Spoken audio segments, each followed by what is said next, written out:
Hello, my friends. Welcome back to Late Departure. I'm Adam, and as many of you know, this is my continuing journey to hopefully at some point becoming an airline pilot. And along the way, I've flown out of a bunch of airports in the past. I started at Boundary Bay and I finished up my private pilot's license at Pitt Meadows.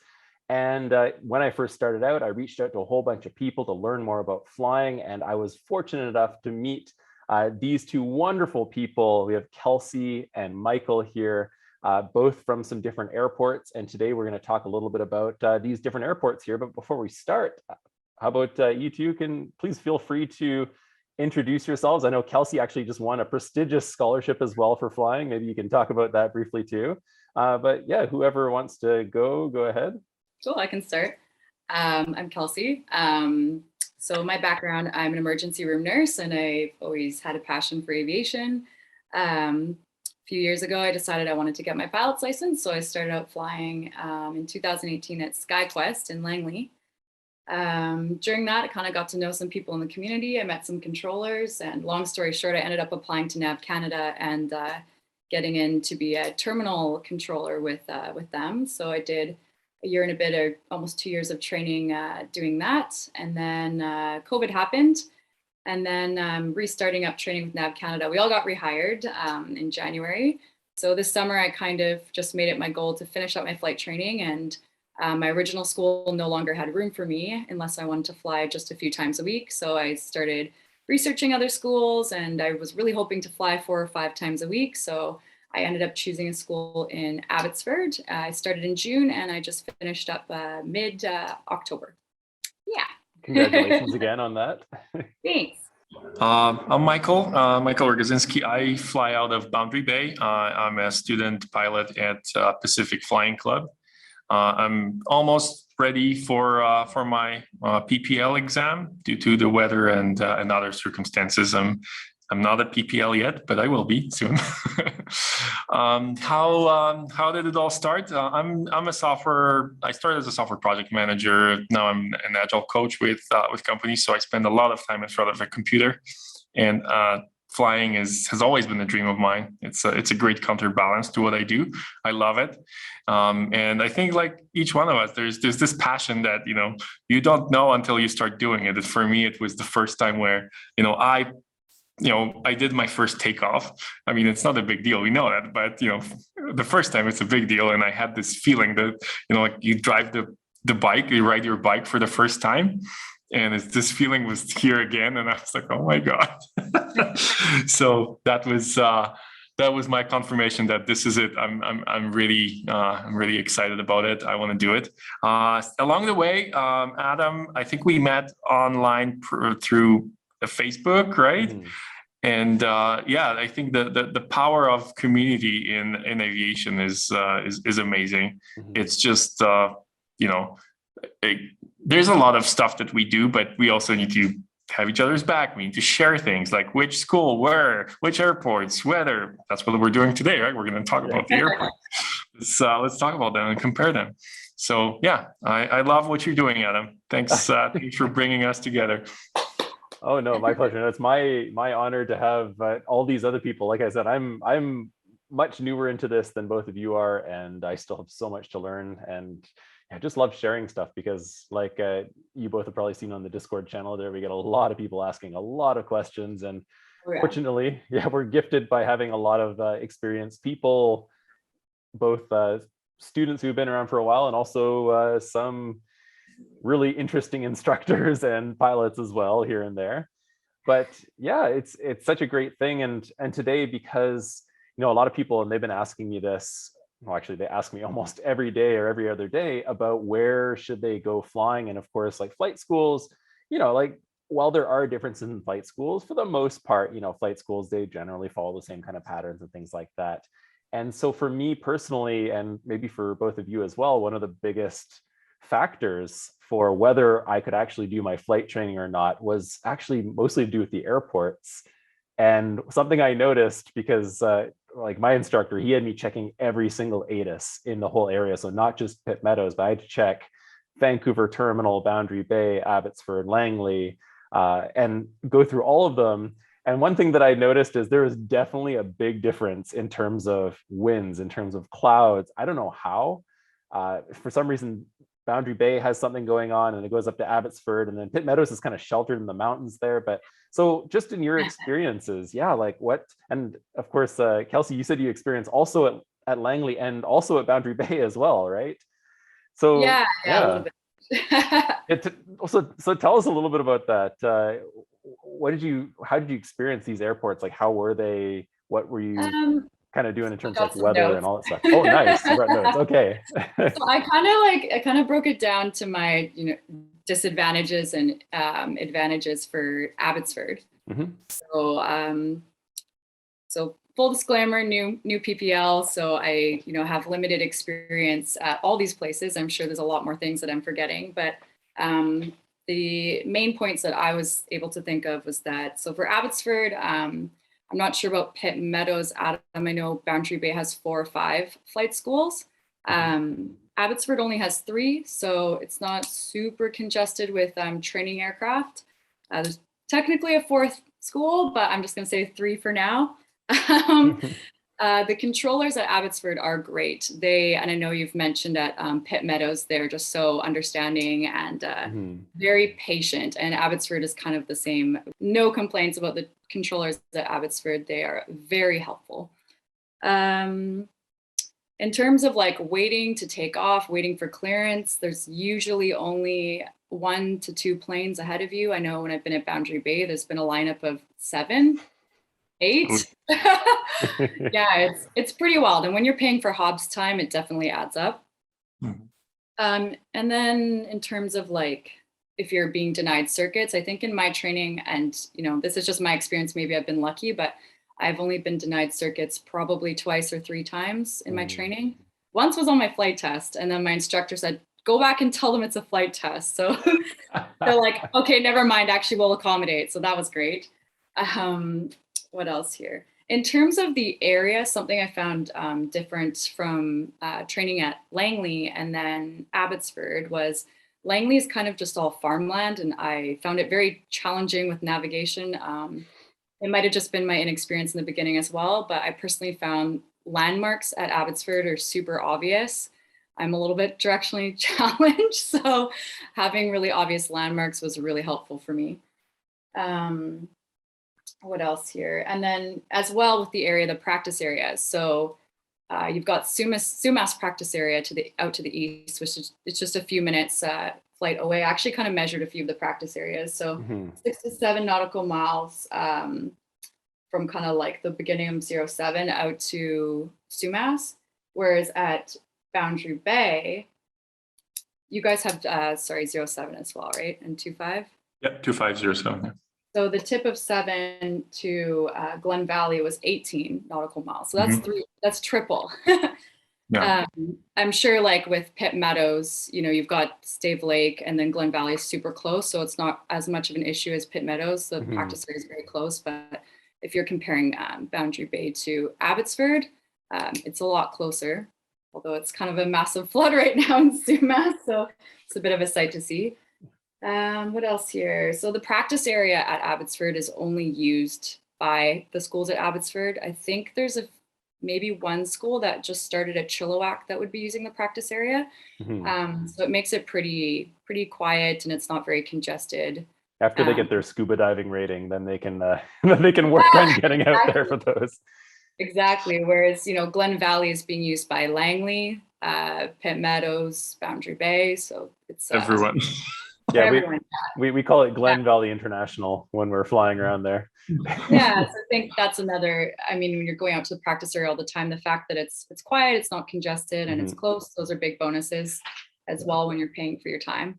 And then kind of the last point that I thought about Abbotsford was, and this is not necessary at all for flight training, but it's kind of neat to have the mix of GA with like the commercial and the jet traffic. You've got the swoops coming in and WestJet and stuff. So it's not necessary, but it's kind of nice for awareness. Sometimes you're holding short while you've got a 737 going by. So it's more just kind of something fun, I guess. But yeah, and then they do have the 9,600 foot runway, which is kind of cool to do different maneuvers and stuff. I think out of all the schools that that runway is probably the longest. You do 2 touch and goes for the price of 1 right there. Yeah.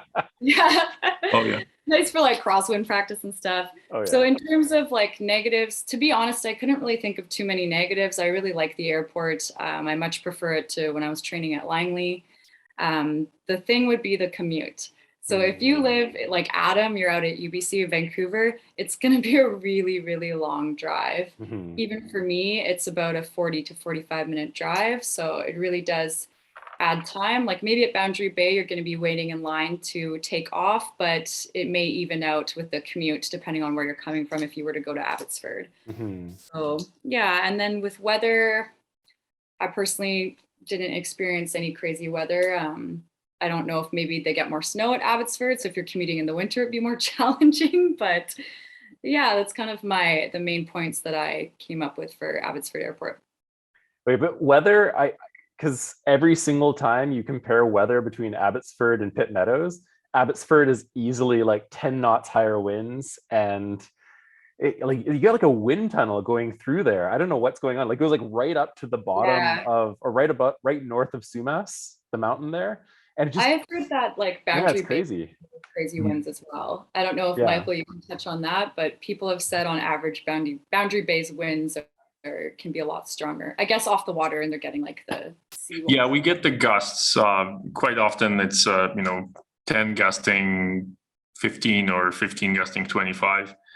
We get those from time to time. I don't know if it's because of the sea or why, but yeah, it happens. It's great crosswind practice. Yeah. I mean, not the 15 gusting 25. It's a great no-go decision. But yeah, no, we get the wins for Boundary Bay. Like you said, it's one of the busiest airports in Western Canada, believe it or not. It's the busiest in all of Canada. They actually surpassed Pearson in Toronto for most. That's ridiculous. So it is crazy. If you're like at the very beginning of your journey, I'm not sure if it's such a great idea because you get really spooked, right? Because they talk fast. Like I think at Abbotsford, you still do the cold call thing, right? Where you say, you first call the airport and then they ask you and then you tell them what you want, right? Whereas in Boundary Bay, you just go for like what you want and they respond because there's no, they don't want you to be, taking too much time on the radio. So and then someone steps on you and you have to say the whole thing all over again. Oh yeah. I still do the cold call at Boundary Bay. I'm like, whatever. You know what? It's fine. It's just they prefer that you don't do that, and most of the time it's okay. But sometimes it gets really busy, and like I said, if you're a beginner, if you're just starting, like for me, when it was the first time I was making calls, I was just scared, right? Because I just had to like listen and pay attention and this and that. You get used to it quickly, but the first feeling was not super nice because that there is like 5 other planes right there, and you better listen, right? The controllers are really good. A few times they would just issue like instructions way ahead, and even if they see you do something wrong, they will very politely tell you what to do. And I've never had a situation where there would be a problem or something happening. Like the ATC guys are just amazing for the amount of traffic there, right? So that's great. Definitely busy. For the weather in the morning, I'm not sure how it is at the other airports, but we get the fog all the time. Like I'm a morning person, and sometimes even though I wanted to fly at 7 or 8, I had to wait until like 9 for the fog to lift and burn out. In the winter, we get the ice on the wings, so we need to de-ice as well, or turn the plane towards the sun. So I remember that doing a lot of that in the winter. I've been there for the full year, so I've experienced pretty much everything. It's between 10 and 3, that airport is a zoo. I prefer to fly in the morning or in the evening. I love the sunset flight. One bad thing about Boundary Bay is if you're trying to land on 2-5 at 6 p.m. when there is a sunset, you don't see anything. It's a full IFR. It's like there's no way you can see anything. So, and the controllers know that too. So they're like a little to the left. Or if they're telling you like follow this traffic, I'm like, yeah, no, what traffic? Yeah, exactly. Yeah. It's just like one big sun. So sometimes they actually ask you if you want to land on 1-3, which is a different runway with the crosswind, but that's definitely an option too, right? Vectors for sunset. yeah. So sunset is great. However, it's more challenging to land too. But that view when you land and you see the islands and the ocean, oh my God, this is a true experience. It's definitely a benefit of Boundary Bay. Yeah. However, I mean, it's close to Victoria. It's close to Nanaimo, for example. When we went to the island, I was actually surprised how quickly we got there, because usually when you go there, you take the ferry, or it's just forever, right? And it's like 10 minutes and you're there. It's like, oh, that's it. That was quick. So that's pretty cool. But yeah, the practice area we use pretty much two: the Pitt Lake practice area and the Glen Valley. Glen Valley is crazy always, or almost always, with everyone practicing. So, and it takes about 10-15 minutes to get to Glen Valley. So yeah, you're right. It's definitely hob's time. Speaking of the airport being busy, a few times I got denied the circuit, but it didn't happen too much. But a lot of times there was a wait, and I think the longest wait I had was like 40 minutes. I mean, you turn off the engine, right? So you're not paying for that time, but it's definitely, it's a waste of time. It's annoying. Usually it's about 10-15 minutes, and they get you in the circuit. I think everyone tries not to stay in the circuit for more than like 0.6 or 0.8 hubs. So that helps to keep that the circuits open for others that want to practice. Sometimes on average I think it takes me 0.3 hubs to take off, with all the run up and wait in line and all that stuff. I'm not sure what your experience is, but usually, when I see the airtime versus flight time, it's 0.3. So it's not that bad, but I try to fly in the morning or in the afternoon where it's not as crazy busy. Right. What else is happening at Boundary Bay? And flight schools need to stagger those bookings times, because I know like most of them are like 8 to 10, 10 to 12. Why don't they have like half of them should be 8 to 10? Because they spend like the first 30 minutes like getting ready and stuff anyway, so you don't even get up until the second hour. If you do that, at least we have more time in the circuit. No, the trick is to prepare the plane before 10 a.m. and then at 10 a.m. you get on the plane and you just make the call. Even before you start doing anything, the first thing you do is radio call to get yourself in the circuit. So how many planes are allowed to be in the circuit at once at Boundary Bay? Is it 3? No, I think I've been in a circuit with 5 planes. There might be 6. It gets a little crazy, but you just follow the next plane. It gets tricky when there are 152s and 172s, or if there is the dual engine, like if any of the dual engine planes are in the circuit, then I think they will not allow that many planes in the circuit. But when there are like just 172s in the circuit, I've been in a circuit where there was like 5 planes. Wow. Make those wide circuits. There's a lot of extend your downwind, extend your do a 360 to the right, and there's a lot of those then. Yeah. When I can totally relate with the fog there as well, but at least for both of you, because you have that wind going through both of them, that at least the fog can kind of blow away. At Pitt Meadows, we have no wind. Like, it's always light and variable. Like every single time you check Pitt Meadows or something, it's like 9,900. It's always just light and variable. And so the fog, when it gets there, it sits. It just sits there, and it doesn't go anywhere until like 11 o'clock or something. It's pretty rough. Or if it goes at all, because then more stuff rolls in and gets caught in kind of like the I don't know what you call it, in the valley of the mountains or whatever, like it's kind of pushed up against there, and we never get rid of that fog. So that's definitely one of the biggest things for Pitt Meadows. It's just the fog that never goes. It just sits there. Yeah. But I guess at Pitt Meadows, one thing I love about Pitt Meadows is that short and long runway. Oh yeah. We don't have that at Boundary Bay. And the first time I got 2.6 right, oh my God, that was an overshoot. You know why you got 2.6 right? No. You know why you got it? You get 2.6 right when you messed up.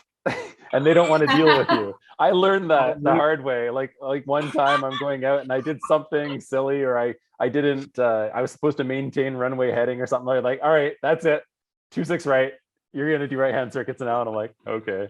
Oh wow. At that time I was coming back from Glen Valley, and we used to do like a touch and go at Pitt.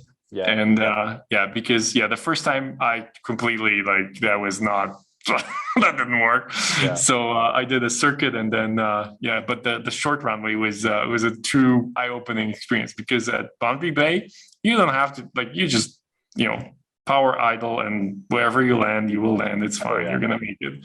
But with the short runway, it's a really great practice for for the slope, for the glide slope, right?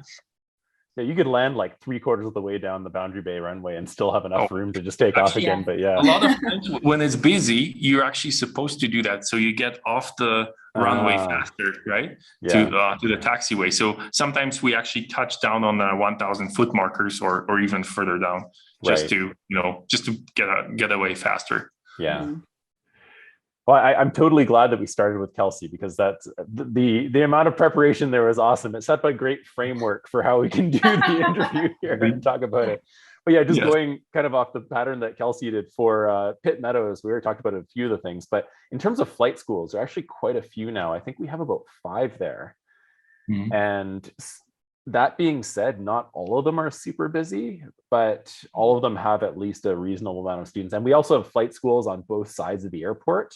Actually, it might even be more than that. I think there might be 6 flight schools there, because there are a couple of them on the other side of the airport. So you have aircraft taxiing across from both sides of the airport to get to the various runways there, which is quite interesting. But that has made it pretty busy, and we actually do have a pretty low amount of planes that can be in the circuit. Typically, they only allow 3 to 4. And for almost the entire summer, we had ATC shortage. And so they were only allowed to do 1 or 2 or no circuits at all for most of the summer. And I was so fortunate, because I just finished my circuit work right before we lost a few of the ATCs there. And after that, there was no circuit work allowed in Pitt Meadows for the whole summer there, which is really unfortunate. But wow, that's it is a smaller airport. And so, quite often, and I'm not sure how often you guys get this, but our ground and tower would just merge, and it would be one person doing both ground and tower. And they do that at Boundary Bay too. They do at Boundary Bay as well. Yeah. So you're still supposed to switch the frequencies, but it's the same person. Exactly, right? It happens a lot at Pitt Meadows. It was probably at least half of the day it would just be one person just sort of manning everything. But the nice thing was, because I did fly at Boundary Bay before, in terms of waiting to take off, I was so delightfully surprised when I first started flying at Pitt Meadows, and every single time you just like saddle right on up. You're like, oh, ready to go. All right, go on ahead whenever you want. There's maybe a couple people in the run-up bay, but they're going to be gone well before you're gone. I think it's maybe 5% of the time that you might have one person in front of you, maybe. And even then, like they'll go up and then they're off, and then you just go up and you're off. And because we have the parallel runways there. With the naughty kids over on 26 right or 08 left there. It's funny. I just remember the first time I was banished there. And even after that, like when I did my departure and arrival procedures, when you go out first just to kind of discover the points around the airport there, and I messed up my calls one too many times, and he's like, that's it, 26 right. Banished. Banished. You literally get banished to 26 right there. But that being said, they are really nice. Like there are so many times where I could have gotten like a Cadorus for something, and they're just like, it's all good, we understand, it's fine. Like when I accidentally did a a right-hand turnout when I was supposed to do a left-hand turnout on my way out to Pitt Lake when I was departing off of, I think, 1-8. And as I'm leaving the zone, I'm like, I'm so sorry for disobeying you. And he's like, it's okay, don't worry about it, it happens. But It was the other right. Yeah, your other right. But yeah, it's super nice. And actually a lot of the controllers there, they're also pilots too, which is fun. Like they come down to the ramp and they come and chat with us out on the ramp. Hey guys, how are you doing? And hey, there's a few of those at Abbotsford as well. Oh yeah. Control pilots. Yeah. Oh, that's nice. I've heard that at Boundary Bay, they used to allow people to go up to the tower and just see how it is, but because of COVID, they don't do that anymore. But yeah, I always wanted to see how how it really works, or actually to see the people that I talk to all the time, because the knowledge that you have is complete. Like when you see them, it's like, And then they're like, that voice, I remember you. You're that idiot who turned right when you're supposed to turn left the other day. Yeah. But yeah, we don't get denied circuits that often, which is good. And yeah, we're super close to the practice areas, which is amazing. Like the fact that we have Pitt Lake just a couple nautical miles away. It's probably 3-4 nautical miles away, just up to the north there. And then Glen Valley again is maybe 4 or 5 nautical miles away, just out to the east there. Super fast. You can get there in just a couple of minutes. Of course, you don't want to go there. You want to go further to the north side of Sumas, because Glen Valley is just a gong show. It is crazy out there. You don't want to spend too much time there. And yeah, it's we don't get any commercial or very much commercial. We only have like one Navajo that does air taxi out there, but other than that, I think in terms of radio calls as well, it's very laid back. It's not quite that busy. That you like people who come out from Boundary Bay are, they're like in it to win it on the radio there, and you can tell they're trying to get in everything as quick as they can before like they get cut off by another person or something like that. And then the tower comes back and they're like, yeah, it's okay, yeah, you just go ahead, come in, do your touch and go, whatever you want to do. And then we actually also get all the people from Glacier, what's it called, glacial air from Squamish. Oh, okay. Out there. They all end up coming down just down the north side, or so the south side of the mountains there, and they come in and land. And they're always interesting too, because they don't really talk with ATC out where they come from. So you get to kind of hear what it's like for people who aren't used to talking with ATC, and then you get people from Boundary Bay who are very used to talking with them. And it's a very interesting mix of people there. But other words, yeah, it's a good place to train overall, I'd say. But yeah, definitely some advantages and disadvantages. The disadvantage is definitely because it is smaller, you might not get into those circuits, even though there aren't that many people there in the first place. And yeah, but the advantage, man, the weather though, the fact that we get such a low amount of wind, the wind is almost always dead there. It makes it such a great place to practice takeoffs and landings. We don't get very much crosswind practice, but just the fact the wind is low. But we also have like the lowest clouds. Like the clouds, if they're low in Abbotsford or Langley, they're going to be like 500 feet lower in Pitt Meadows, basically, because everything has just gotten sunk in right there, right? Yeah. But yeah. Super close to the practice area, both of them actually, right? So you guys are saving a lot of time for sure.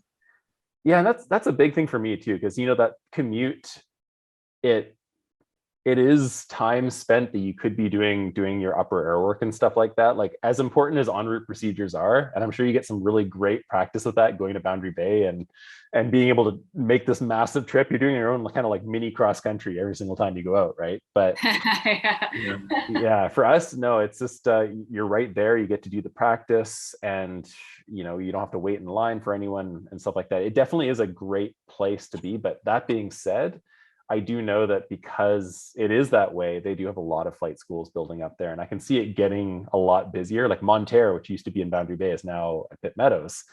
And who knows how many more flight schools, especially since they just finished the terminal, I think this week or something like that. So going to be getting a lot busier at Pitt Meadows, but at this point, it seems all right. Yeah, it'll be interesting to see what happens with Chilliwack, because it sounds like they're getting a few flight schools as well. And that would be a very interesting airport to train at. It's so small. Oh yeah, you have the I best think pie. that with Pitt Meadows, is it Pitt? I think at Pitt Meadows they're just building a whole bunch of new hangars too, right? Because one problem with Boundary Bay is that, you know, if you have a plane, you can't get a hangar there. It's just everything is sold out. Mhm. So, you know, I think with Pitt it's really great that, you know, there's still this option there. You don't have to, you know, sign up and wait for 10 years until someone else dies or something. Someone dies. Well, one thing to be careful of that I have heard from current owners in Pitt Meadows is after you get the hangar, there is the risk that, you know, they can just say, oh, well, we're going to build something else here. We're going to do something else. And people who have bought hangars, they've kind of been left high and dry, even after dropping 130,000 on a hangar purchase or something like that there, which is really unfortunate. I don't know all the details of it. I just know that it has been a little difficult for some of the private owners at the airport. That being said, they are building a lot more. And so it is going to get a bit more crowded at Pitt Meadows. It means you're going to have to do a little more dodging, especially if you're going out to 26 right there. That's where they're building all the new hangars. So a little bit of extra punishment for all those who get sent out that direction. But it is, it is otherwise a really great place to go, just in terms of, basically everything else there, right? Yeah, Pitt Meadows seems like a really great place to train. I always enjoy flying into there. Yeah, I think 26 right is the one that you have to like almost like aim towards the buildings when you're landing, right? The residential area is really close to the runway there, right? Yeah, you have to, but at the same time, like over that entire area, just about half a mile to the east, we actually can't go below 500 feet there. So you actually have to stay kind of a bit higher, and then like you have to be exact on the glide slope, or else people aren't really happy with you. And actually, they just kind of changed the procedures. It's sort of more of a suggestion at the moment, but people east of the airport have been complaining so much about all of the traffic going to Glen Valley and out towards Chilliwack and stuff like that. So we've been instructed that we have to go at least 3,000 feet to the east as we're coming in over like directly east. Either that or stay over the river. If we stay over the river and maintain 2,000 going over Fort Langley, we're okay. But 3,000 feet over the east, otherwise people complain, and they're saying, if too many people complain, they're gonna like enforce more restrictions on the airport and all that kind of stuff. So yeah, it's unfortunate that people bought a house right next to the airport, and now they're surprised that there are planes flying around. Come on. I mean, it's not a popular view probably, but come on. It's an airport. Yeah. Planes land there, right? Yeah. That was one of the first things that Ken said in one of my videos way back in the day. And as we're going over here, and he's like, well, that's what you get when you buy a house next to the airport, as we're coming in super low there. But actually, that was one of the other things, though, the width of the runways. We have pretty narrow runways at Pitt Meadows. And the first time I went to Abbotsford, we study about the visual illusion of landing on a wide runway. Yes. But until you actually do it. Until you actually do it, right? I'm like, why haven't I landed yet? I'm just still going down. I'm like, I should have been there like 10 seconds ago, but the thing is just still like swallowing me up there. Well, I feel the opposite when I come to your airport. Oh yeah. Like, oh my God. Yeah. Yeah, I think Boundary Bay is somewhere like, I think is it as wide as the ones in Abbotsford? I know, because Boundary Bay does have occasionally some larger planes landing there, but are they as wide as the Abbotsford ones? I'm not sure. I'd have to look it up, but it doesn't feel that way. Yeah. That's for sure. Yeah, definitely not. You're asking about Boundary Bay? Yeah. Yeah, they're not super narrow, but definitely not as wide as Abbotsford. It's just I think it's the standard size. But yeah, oh, sorry, go ahead. No, I was just saying that they don't feel like super narrow, but there have been incidents where a plane just got because of the gusty wind, got pushed almost like to the grass, and it's very easy. Obviously you just overshoot at that point, but it's I was surprised how quickly a plane can get pushed by the wind. So Oh, for Abbotsford, sure. definitely a better option. Yeah, Yeah. come and do some crosswind practice at Abbotsford. All right. Well, I think that's pretty much it. It's great just to hear about the different airports and the different experiences there. Are there any other things that you guys can think of that you want to add in here? Like pretty much covered it, I think. Yeah. Yeah, I think each airport is unique. It's got their own, pros and cons. Mhm. The other thing is, how far that airport is from your home, right? That's something definitely to consider. Like for me, it's almost an hour drive from Coquitlam, where I live, to Boundary Bay. Would have been a lot closer to Pitt. Mhm. That's definitely something I would consider next time if I choose, where I'm gonna study. Yeah. Yeah, I think me too. I think probably like my top two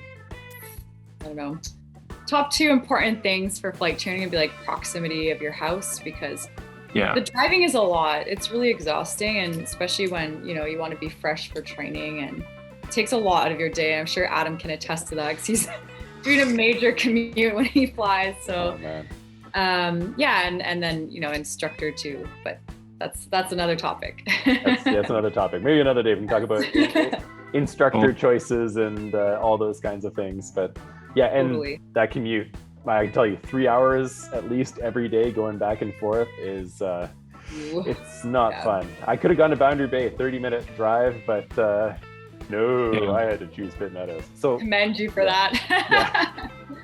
Yeah, now in Manitoba, I chose the place that was the closest as you could humanly get to the airport that I'm going to be training at, so that I could get there in just a couple of minutes. And that's I learned my lesson the hard way, and now I'm hopefully going to rectify that in my future training coming up here. But amazing. That's awesome.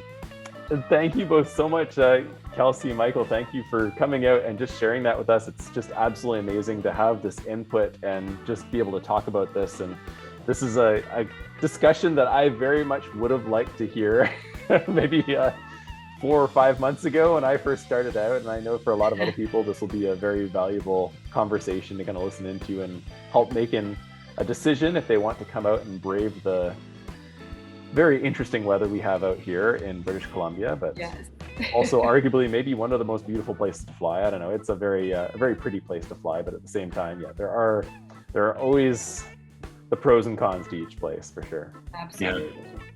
Yeah. So I'm going to wrap up here, and for everyone, please don't forget, it's never too late. Well, thank you very much, Adam.